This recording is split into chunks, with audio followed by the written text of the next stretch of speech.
Hi guys, how are you all. तो चलिए आज हम जिस टॉपिक के बारे में अपनी इस वीडियो में बात करेंगे वो हम सबकी लाइफ में बहुत ही इम्पॉर्टेंट और वाइटल रोल प्ले करता है, दैट इज़ मनी। सो चलिए बिना कोई वक्त गवाए let's start our today's topic money. So money, first of all we should know about the meaning and evaluation of money. What is the meaning? Meaning of money is a thing which is commonly accepted as a medium of exchange is called money. जो commonly हम लोग exchange के लिए जो हम medium choose करते हैं वो है money. मनी का जो origin हुआ, मनी की जो ज़रूरत लोगों को महसूस हुई वो तब हुई जब हमें कोई भी चीज़ को exchange करना था और उसको हमें smooth बनाना था, तब मनी को लेके लोगों के दिमाग में आया कि हाँ ये कुछ चीज़ ऐसी हो सकती है जिससे हम एक से दूसरी चीज़ एक्सचेंज कर सकते हैं. तो सबसे पहले जो इवोल्यूशन हुआ वो हुआ मनी को एज अ सिल्वर और गोल्ड कॉइन के रूप में मनी इंट्रोड्यूस हुआ, जो हम पुराने ज़माने में सुनते थे कि मोहर होती थी और इस टाइप से. उसके बाद अलॉय मेटल के मनी आनी शुरू हुई, देन पेपर करेंसी, और आजकल के टाइम में तो प्लास्टिक मनी और e money like debit card, credit card और इलेक्ट्रॉनिक ट्रांसफ़र, इस टाइप की मनी बेसिकली यूज़ की जाती है. सो क्राउथर्स डेफिनेशन आती है इसके बारे में कि anything that is generally acceptable as a means of exchange and at the same time act as a measure and store of value. मतलब कोई भी ऐसी चीज़ जो जनरली सभी एक्सेप्ट करें as a means of exchange और उसी समय वो एक as a measure and a store of value भी उसका यूज़ हो सके उसके थ्रू.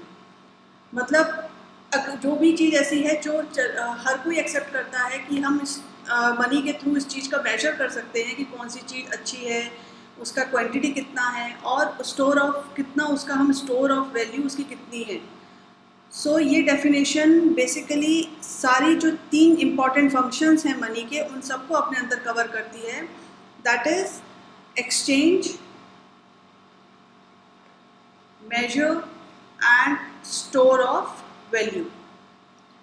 और ये जो इसका बेसिक करेक्टरिस्टिक्स है मनी का, उसको ये उस पर ज़्यादा जोर देती है कि ये जनरली एक्सेप्टेबल है. Okay, functions of money. तो मनी के फंक्शंस को हम 2 पार्ट पे डिवाइड करते हैं. First is primary function and the other one is secondary function. तो what is the primary function of money? That is medium of exchange and measure of value. What is medium of exchange? Medium of exchange, as we all know, कि the most important part of money. ये बहुत ही important function है money का, क्योंकि ये हमारी किसी भी चीज़ को हमें एक्सचेंज करना है, हमें सपोज मार्केट से हमें कुछ लेना है तो हम मनी उनको देते हैं और उनसे वो सामान हम लेते हैं. तो ये कि मीडियम ऑफ एक्सचेंज है जिससे हम कुछ भी सामान, कुछ भी चीज़ें हम मनी के थ्रू ले सकते हैं. And the other one is major of value. ये तो बहुत ही इम्पॉर्टेंट और सेकंड फंक्शन है मनी का कि मेजर ऑफ वैल्यू और यूनिट ऑफ अकाउंट. मतलब जैसे आप बाजार जा रहे हो तो आप कुछ भी सामान खरीद रहे हो, अब आप किलोग्राम में खरीद रहे हो या लीटर में ले रहे हो, तो ये उस कमोडिटी के वेट को मेजर करता है और उसी के अकॉर्डिंग हम उस यूनिट, उस अकाउंट, उस यूनिट ऑफ अकाउंट को हम उस पे करते हैं कि इस पर्टिकुलर यूनिट का कितना वैल्यू होना चाहिए. अब आते हैं सेकेंडरी फंक्शंस पे. तो सेकेंडरी फंक्शन में सबसे पहले आता है standard of deferred payment. What is the deferred payment? Deferred payment वो पेमेंट है जो हम फ्यूचर में पे करते हैं. मतलब हम उनको प्रेजेंटली मतलब प्रेजेंट सिचुएशन में हमें पे करना नहीं है, फ्यूचर के लिए हम उस जो पे करते हैं दैट उसका फॉर एग्जांपल लोन होता है, इंटरेस्ट है, रेंट है, वेजेस है, तो that is in the form of deferred payment. So जब हम उनको मतलब प्रेजेंट सिचुएशन में उनके लिए और ये उनकी ज़रूरत नहीं होती, और इसलिए मनी में बहुत मतलब इम्पॉर्टेंट इनका रोल होता है, क्योंकि जब आप सपोज़ आपने कहीं से कुछ लोन लिया या आपने कहीं कुछ पैसा इन्वेस्ट किया, तो आपको पता है कि आफ्टर सर्टेन टाइम आपको इतना ही अमाउंट रिटर्न बैक मिलेगा। लेकिन अगर आप कोई कमोडिटी या कोई आपके पास कोई सामान है वो आप कहीं इन्वेस्ट करती हैं, तो इट डज नॉट नो, आपको पता नहीं है कि वो सामान उससे ऊपर बढ़ के मिलेगा। वो आपको सामान जैसा आपने दिया है वो वैसा मिल सकता है या उससे ख़राब हालत में मिल सकता है। सो इसीलिए मनी का रोल डिफर्ड पेमेंट में बहुत ही इंपॉर्टेंट होता है। The other one is store of value.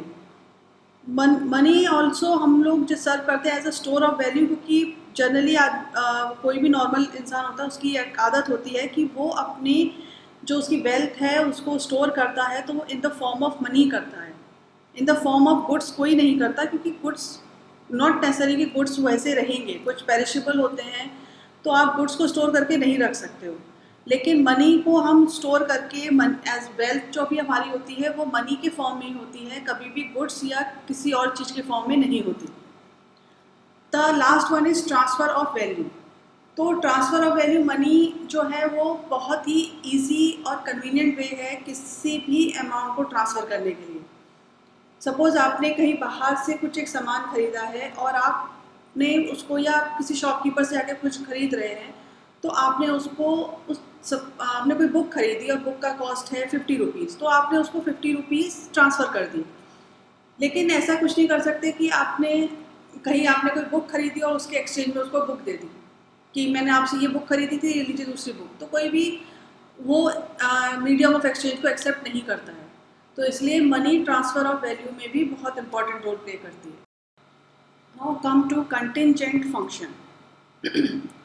तो कंटिंजेंट फंक्शन जो है वो बहुत ही ऐसा रोल प्ले करता है वेरियस इकोनॉमिक एंटिटीज़ में। जैसे कंज्यूमर, प्रोड्यूसर होते हैं, वो इस फंक्शन के थ्रू अपने उस डिसीजन पे पहुंचते हैं कि किस चीज़ का कितना प्रोडक्शन करना चाहिए उसके कंजम्पशन से रिलेटेड। तो what is the main contingent function? First one is maximisation of utility. Actually में तो जो कंज्यूमर होता है वो एक रैशनल कंज्यूमर है और वो अपनी यूटिलिटी और यू कैन से अपने सेटिस्फेक्शन का जो फुलफिलमेंट है उसको बिल्कुल मैक्सिमाइज करके लेना चाहता है। तो जो मनी है वो यहाँ पे बहुत ही इम्पॉर्टेंट रोल प्ले करता है, क्योंकि जितनी भी कमोडिटीज़ का प्राइस है वो हम एक्सप्रेस करते हैं in terms of money. The second one is employment of factor inputs. हर कोई प्रोड्यूसर ये चाहता है कि जितने भी वो फैक्टर अपने प्रोडक्शन में लगा रहा है उसका मैक्सिमाइज यूज़ हो सके in the comparison of the price of that factor. So यहाँ मनी इसलिए इम्पॉर्टेंट रोल प्ले करता है क्योंकि ये प्रोड्यूसर को इस डिसीजन लेने में हेल्प करता है कि वो किस यूनिट का कितना किसी यूनिट के प्रोडक्शन में कितने फैक्टर को एम्प्लॉय करे उसमें, जिससे उसको मैक्सिमाइज फ़ायदा हो सके। Distribution of national income. जो प्रोडक्शन है वो आउटकम है कलेक्टिव और combination effort of various factors का। तो ये जो फैक्टर्स का कंट्रीब्यूशन है, इसको जो पे करते हैं, जो रिवॉर्ड दिया जाता है, वो गुड्स और सर्विसेज के थ्रू नहीं बल्कि इन मनी टर्म्स पे दिया जाता है। तो इस यूज़ ऑफ मनी जो है वो इस सिस्टम में क्या होता है कि फैसिलिटेट करता है कि distribution of national income among various factors of production. मतलब वेरियस फैक्टर्स ऑफ प्रोडक्शन में हम नेशनल इनकम का डिस्ट्रीब्यूशन कैसे कर सकते हैं, ये इस प्रोसेस के थ्रू हमें पता चलता है। The last one is basis of credit system. जो क्रेडिट है वो बहुत ही क्रूशियल रोल प्ले करता है आज के मॉडर्न क्रेडिट सिस्टम में, क्योंकि कमर्शियल और बिजनेस एक्टिविटी जो है वो सबसे ज़्यादा डिपेंड करती है क्रेडिट सिस्टम पर। सो जो मनी है वो इस पूरे एंटायर क्रेडिट सिस्टम का बेस है। बिना मनी के एग्जिस्टेंस के कोई भी क्रेडिट इंस्ट्रूमेंट वर्क करेगा ही नहीं। लाइक चेक है, बिल ऑफ एक्सचेंज है, तो इन सब के लिए हमें हमारे पास हमारे स्टोर पे मनी इतना हमारा रहना चाहिए कि इन सिस्टम का हम यूज़ कर सकें। So let's come to importance of money. तो मनी का जो इम्पोर्टेंस है वो हर एक फील्ड में हर एक किसी के लिए डिफरेंट है। मनी आज की सोसाइटी में बहुत ही एक्सट्रीमली इम्पॉर्टेंट रोल प्ले करती है। आज प्रेजेंट डे में जो इकनॉमीज़ है, मनी परफॉर्म जो इन वैल्यूएबल इकोनॉमिक सर्विसेज, सो मनी का जो बहुत ही एक्टिव इन्वॉल्वमेंट है आज की इकोनॉमिक कंडीशंस में। तो फर्स्ट ऑफ ऑल जो मनी का इम्पोर्टेंस आता है वो आता है कि to the consumers, importance of money to the consumer. तो कंज्यूमर्स के लिए एज वी ऑल नो कि money is very important to the households और कंज्यूमर्स, क्योंकि जो फैक्टर सर्विसेज है वो हाउस होल्ड जो है वो अपनी फैक्टर सर्विसेज किसी भी प्रोडक्शन कंपनी को देते हैं और उसके एक्सचेंज में मनी या इन द फॉर्म ऑफ मनी वो उनको रिटर्न मिलता है, चाहे वो उसको रेंट पे दें, चाहे वो उसको सेल करें। लाइक फैक्टर सर्विसेज व्हाट, की लैंड, लेबर एक्सेट्रा। तो वो जब वो किसी प्रोडक्शन कंपनी को देते हैं तो उसके रिटर्न में उनको जो भी मिलता है वो in the form of money ही मिलता है। और किसी भी चीज़ को ख़रीदने के लिए उनको मनी की ज़रूरत पड़ती है। और किसी भी गुड्स और सर्विसेज का जो भी एक्सप्रेशन है वो प्राइस जो है वो इन टर्म्स ऑफ मनी ही रहता है। किसी भी इंडिविजुअल हाउस होल्ड या कंज्यूमर्स के लिए मनी बहुत ही इम्पॉर्टेंट रोल प्ले करती है, क्योंकि कंज्यूमर जो होता है वो अपनी पूरी इनकम या जो उनका पैसा है उसको पूरा खर्च नहीं करते, उसको वो अपने कुछ पार्ट ऑफ इनकम वो सेव करके भी रखते हैं, और जो सेविंग होती है वो भी in the form of money ही होती है। सेकंड पॉइंट पे आते हैं, the significance of money in production. तो मनी जो है वो प्रोड्यूसर के लिए भी इक्वली इम्पॉर्टेंट है, उनको ये डिसीजन लेने में कि what to produce and how to produce. Money एक प्रोड्यूसर को ये हेल्प करता है डिस्कवर करने में कि आज का जो कॉमन पीपल है, कॉमन मल्टीट्यूड है, वो क्या चाहता है और किस क्वांटिटी में चाहता है। इन चीज़ों को जानने के लिए किसी भी प्रोड्यूसर को ये बहुत इम्पॉर्टेंट है कि उसके पास मनी इतना होना चाहिए कि वो अपने गुड्स और सर्विसेज को मार्केट में एक्सचेंज कर सके फॉर मनी, और उनको उतना ही उसका प्रोडक्शन कर सके जिससे जो भी पीपल जो खरीद रहा है उसको मार्केट में जाके उसकी नीड, उसकी यूटिलिटी पूरी हो सके। The third one is importance of money in distribution. Factors of जो भी प्रोडक्शन के फैक्टर्स हैं वो हमें कंबाइन करने पड़ते हैं और उनको एक साथ यूज़ करना पड़ता है गुड्स और सर्विसेज के प्रोडक्शन के लिए।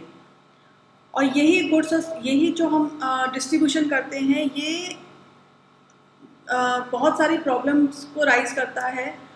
तो मनी का जो होता है यहाँ पे बहुत ही इम्पॉर्टेंट रोल आ जाता है, क्योंकि हम लोग डिफरेंट फैक्टर्स ऑफ प्रोडक्शन में मनी से हम डिवाइड कर सकते हैं कि कौन सी चीज़ हमें कितना चाहिए, कितना वेरियस फैक्टर प्रोडक्शन हमें यहाँ पे लगेगा और कितना नहीं लगेगा।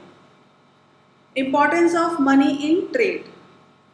जो मनी है उसने आज के टाइम में जो हमारा ट्रेड है उसको बहुत ही इजी बना दिया है, वेदर इट इज़ नेशनल और इंटरनेशनल। थ्रू मनी हम एक्सचेंज और जो हमारा व्यापार है, बिजनेस है, ट्रेड है, उसको बहुत ही प्रमोट किया है, बहुत ही अच्छे लेवल तक एक्सटेंड किया है। Importance of money in public finance. Public finance जो होता है वो रिलेट होता है रेवेन्यू और एक्सपेंडिचर ऑफ द गवर्नमेंट। तो जो भी पब्लिक फाइनेंस है वो विदाउट मनी मतलब it's impossible to manage. Like taxes है, फीस है, फाइन है, ये जितने भी गवर्नमेंट के रेवेन्यू हैं ये जो भी कलेक्ट होते हैं वो in the form of money ही होते हैं। The last one is importance of money in capital formation. What is capital formation? Capital formation है जो आपके जो स्टॉक है उसमें और स्टॉक को और कैपिटल को ऐड ऑन करना, और ये हमें इंक्रीज कर देता है इन्वेस्टमेंट को। तो जो प्रोड्यूसर है उसने जो भी सेविंग कर रखी है वो अपने कैपिटल को इंक्रीज करने के लिए वो उसमें लगाता है, और सेविंग जो होती है वो in the form of money ही होती है। तो ये वो जो भी अपनी सेविंग है वो उसका फाइनेंशियल इंस्टीट्यूशन सच एज मतलब कमर्शियल बैंक है या पब्लिक में वो अपना इसको रोटेट करता है। सो इसके थ्रू वो अपने कैपिटल फॉर्मेशन को बढ़ाता है इन ऑल स्टेज, मतलब जैसे वो सेविंग कर रहा है या किसी से बोरो कर रहा है या लैंड कर रहा है। सो इम्पॉर्टेंस ऑफ मनी मतलब वेरी वेरी इंपॉर्टेंस कि आपको आपके पास मनी उस समय इतना सेविंग में आपके पास रहना चाहिए कि कोई भी प्रोड्यूसर अपने प्रोडक्शन को अपने कैपिटल को वो इंक्रीज कर सके। Now let's talk about barter system of exchange. तो बहुत पहले जो स्टार्टिंग में बार्टर सिस्टम ऑफ एक्सचेंज चलता था जिसमें goods are exchange for goods, मतलब एक गुड्स के बदले में दूसरा गुड लिया जाता था। तो ये जो सबसे पहले मनी का एक्सचेंज का जो ओरिजिनेट हुआ था, नॉट मनी, एक्सचेंज का जो ओरिजिनेट हुआ था वो बार्टर सिस्टम उसको कहा जाता था और इसको हम सीसी इकोनॉमी भी बोलते थे। What is CC economy? Commodity for commodity exchange economy. तो इसीलिए बार्टर सिस्टम ऑफ एक्सचेंज बहुत समय पहले, जैसे किसी को राइस चाहिए और उसी सेम टाइम पे किसी और को वीट चाहिए, तो they can exchange their goods कि उसने उससे राइस लिया एंड एक्सचेंज में उसको वीट दे दिया। तो that was a barter system. What was the drawback of barter system? तो सबसे मेन ड्रॉबैक्स थे वो थे डबल कोइंसिडेंस ऑफ बॉन्ड्स। मतलब इट इज़ वेरी इम्पॉसिबल कि जो आपको चाहिए वैसा ही गुड्स आपके सामने आपको देने वाला कोई मिल रहा है। अगर आपको सपोज जैसे अभी हमने राइस और वीट का एग्जाम्पल लिया, तो अगर आपको राइस चाहिए तो आपको ज़रूरी नहीं है और आपके पास वीट है, और इट नॉट नेसेसरी कि आपको ऐसा कोई पर्सन मिल जाए जिसके पास उस समय राइस हो। So it is quite impossible कि हमेशा वो कोइंसिडेंस बन जाएगा कि आपको जो सेटिस्फेक्शन आप मिल रहा है जिस चीज़ से, वो ही वांट आपको फुलफिल करने वाला कोई सामने मिल जाए। The second one was a lack of a common unit of value. जैसे आज के टाइम में अगर कोई आपसे पूछता है कि what is the value of your house, तो यू कैन से दैट कि it's sometime 5 lakh 10 lakh, you can give answer कि हमारे पास ये जो है that is the cost of this. But in barter system of exchange ये बहुत ही इम्पॉसिबल था, क्योंकि आप किसी भी चीज़ का वैल्यू ऐसे नहीं कर सकते कि ये मेरा घर है तो इसके बदले में मुझे 20 किलो अनाज दे दो और ये घर तुम्हारा, तो that is quite impossible.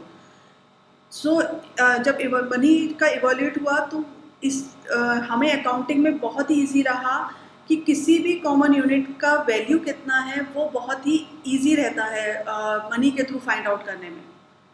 The third one is difficulty of future payments. मतलब आप सपोज हमने किसी को अपने यहाँ जॉब पे रखा या कॉन्ट्रैक्ट पे रखा और उसको हमने बोला कि इस कॉन्ट्रैक्ट के हम उसको 20,000 पर मंथ देंगे, बट इन बार्टर सिस्टम में इट वॉज इम्पॉसिबल उनके लिए। तो आप मतलब इफ़ यू किसी को आप हायर कर रहे हो तो उसके बदले में उनको क्या दोगे? कि आपने जैसे किसी बंदे को हायर किया तो हाँ हम इसको 1 महीने के लिए अपने हायर कर रहे हैं, तो 1 महीने के लिए हम आपको 10 किलो गेहूँ दे देंगे, या हमारा हॉर्स हम आपको 1 मंथ के लिए दे देंगे। That is quite impossible. The last one is difficulty of storage of value and transfer of value. मतलब difficulty of storage of value in C C economy अब ये बहुत ही मतलब इम्पॉसिबल था कि आप अपनी किसी चीज़ को आप अपना सेविंग करके रख पाएंगे, क्योंकि जो भी आप सामान रख रहे हैं हो सकता है वो पेरिशेबल हो, वो लॉन्ग टर्म तक ना चल सके। तो इट्स क्वाइट इम्पॉसिबल कि आप किसी भी सामान को अपने आप अपना कुछ सेविंग करके रख सकते हो। और ट्रांसफ़र बहुत ही मुश्किल हो जाता था कि जब आपको ट्रांसफ़र आज के टाइम में हमें कुछ ट्रांसफ़र करना है तो we can easily do electronic transfer through money. The main medium of exchange is money. लेकिन उस समय क्या था कि आपको कुछ ट्रांसफ़र करना है तो आपको ये एक सामान दूसरी जगह पहुंचाने में टाइम भी ज़्यादा लगता था और उसमें प्रॉब्लम्स भी बहुत आते थे कि उसको यहाँ से लेके वहाँ तक जाना। It was not easy. Now come to forms of money. तो मनी के फॉर्म को हम मेन 2 पार्ट्स में डिवाइड करते हैं, fiat and fiduciary money and the second one is full bodied and credit money. तो what is fiat money? Fiat money जो है वो उस मनी को रिफ़र करती है which is issued by order और अथॉरिटी ऑफ द गवर्नमेंट। मतलब जो भी मनी है वो इशू की गई है किसी ऑर्डर के थ्रू या कोई जो भी गवर्नमेंट का ऑर्डर है या गवर्नमेंट की अथॉरिटी ने इशू की है, that is called fiat money. In fiat money में कौन क्या आता है? जो भी नोट और कॉइन्स हैं, जो उस कंट्री के जो भी लोग रहने वाले हैं, they are legally bound to accept that as a medium of exchange. दूसरा आता है फिड्यूशरी मनी। फिड्यूशरी मनी जो है वो it is accepted as a medium of exchange because of the trust between the payee and the payer. मतलब इसको हम इसलिए मीडियम ऑफ एक्सचेंज में एक्सेप्ट करते हैं क्योंकि ये एक ट्रस्ट होता है, पे और पेयर के बीच के ट्रस्ट को शो करता है। तो इसमें फिड्यूशरी मनी में क्या क्या आता है? That is cheques. जो आजकल टाइम में हम लोग चेक देते हैं, that is a form of fiduciary money. हैं full bodied and credit money. तो what is full bodied money? Full bodied money जो है वो ये उस मनी को रेफ़र करती है जहाँ मनी की जो कमोडिटी वैल्यू है वो इक्वल है मनी वैल्यू की, तब जब उसको इशू किया गया था। जैसे ब्रिटिश टाइम में जब कॉइन्स बनते थे वो सिल्वर कॉइन होते थे, तो सिल्वर कॉइन की जो कमोडिटी वैल्यू थी वो मनी वैल्यू के इक्वल ही थी जब उनको बनाया गया था और जब उनको इशू किया गया था। तो that is called full bodied money. मतलब जहाँ मनी और कमोडिटी की वैल्यू इक्वल रहती है, that is called full bodied money. दूसरा है क्रेडिट मनी। क्रेडिट मनी वो है जहाँ मनी वैल्यू मोर होती है कमोडिटी वैल्यू से। मतलब आज के टाइम में इंडिया में जैसे कॉइन चलते हैं तो वो मेटल के होते हैं, तो उसकी कमोडिटी वैल्यू मनी वैल्यू से कम होती है। मतलब अगर 1 रुपये का कॉइन है और जो उसमें मेटल लगा है, तो जो मेटल है उसकी वैल्यू 1 रुपये से कम मानी जाएगी। अदरवाइज़ अगर ऐसा नहीं होता तो जनरली लोग क्या करते हैं कि वो सारे कॉइन को मेल्ट करके और उनको मार्केट में बेच देते, बिकॉज उन्हें वो 1 रुपये से ज़्यादा पैसा दे रहा था। तो इसलिए क्रेडिट मनी इज़ व्हाट, जहाँ money value is more than commodity value. अब हम बात करते हैं supply of money. Money supply refers to the stock of money held by the public at a point of time as a means of payment and store of value. Money supply जो है वो उस stock of money को refer करती है जो उस point of time में कॉमन पब्लिक के पास होती है और जिसको वो एक वैल्यू की तरह स्टोर करके रखते हैं। इसमें 2 इम्पॉर्टेंट पॉइंट दिख रहे हैं मनी सप्लाई के, कि money supply refers to the money held by the public. मतलब एक किसी भी कंट्री की पब्लिक के पास जो उस पर्टिकुलर पॉइंट ऑफ टाइम में क्या मनी सप्लाई उनके पास है, जिसके थ्रू वो अपना उसको आगे एक्सचेंज कर सकते हैं, उसको हम यूज़ कर सकते हैं, वो काउंट होता है मनी सप्लाई में। और दूसरा पॉइंट होता है वो होता है स्टोर ऑफ वैल्यू। मतलब इसको हम जैसे बोलते हैं कि money is how much money is in the circulation of in particular year. What is the component of money supply? There are 2 components of money supply. One is currency and the second one is deposit money. तो currency जिसको हम इसमें include होता है both paper currency and coin issued by the government of that country. So coins हमारा कम use में रहता है क्योंकि कॉइन्स जनरली क्या है कि आज के टाइम में हम कॉइन्स को एज अ टोकन की तरह से देखते हैं।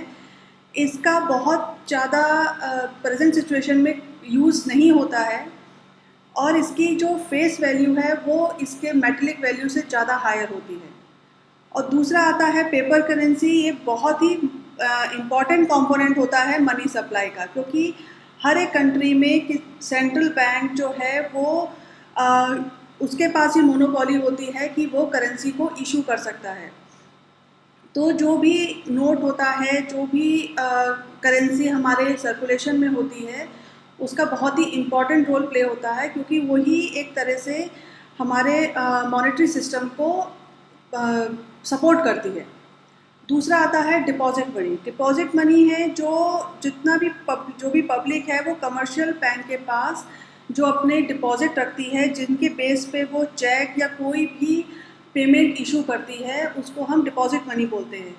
जनरली लोग इसको बैंक मनी भी बोलते हैं, क्योंकि ये हमारा पैसा जो है ये हम बैंक के पास रहता है और इसको किसी को प्रोवाइड करने का सबसे कन्वीनियंट और सेफ मेथड होता है कि हम उसको चेक से पेमेंट कर दें, या फिर आज के टाइम में जो हम नेट बैंकिंग या क्रेडिट कार्ड, डेबिट कार्ड का यूज़ करते हैं, तो वो डिपॉजिट मनी के बेस पे ही करते हैं। सप्लाई ऑफ मनी में हम इन दो चीज़ों को इंक्लूड नहीं करते, stock of money held by the government और stock of money held by the banking system of the country.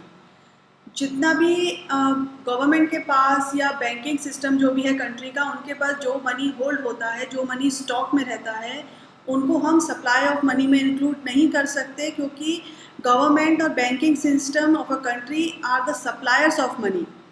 और जो भी इनके पास सप्लाई स्टॉक रहता है वो एक सप्लाई ऑफ मनी, कंट्री की सप्लाई ऑफ मनी में इंक्लूड नहीं हो सकता, उसको हम सप्लाई ऑफ मनी के तौर पे ट्रीट नहीं कर सकते, because government and banks are supplier of money. तो the money hold by the and stock in that government and banking system, we cannot count it at the supply of money. Now we talk about the measures of money supply in India.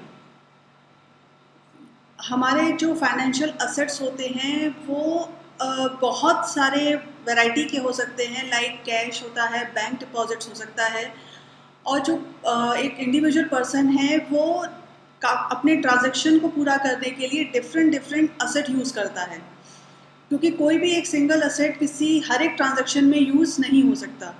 तो ये बहुत ही difficult होता है ये जज करना कि कौन सा असेट किस मनी सप्लाई में इंक्लूड है।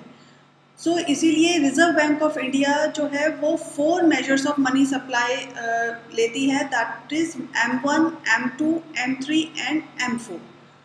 तो लेट्स टॉक अबाउट कि what is of these 4, M1, M2, M3, M4। M1 जो होता है वो होता है, उसमें हम काउंट करते हैं C plus DD plus OD। तो there C stands for currency, DD is demand deposit and OD is other deposit. तो करेंसी व्हाट की करेंसी जो उस टाइम पे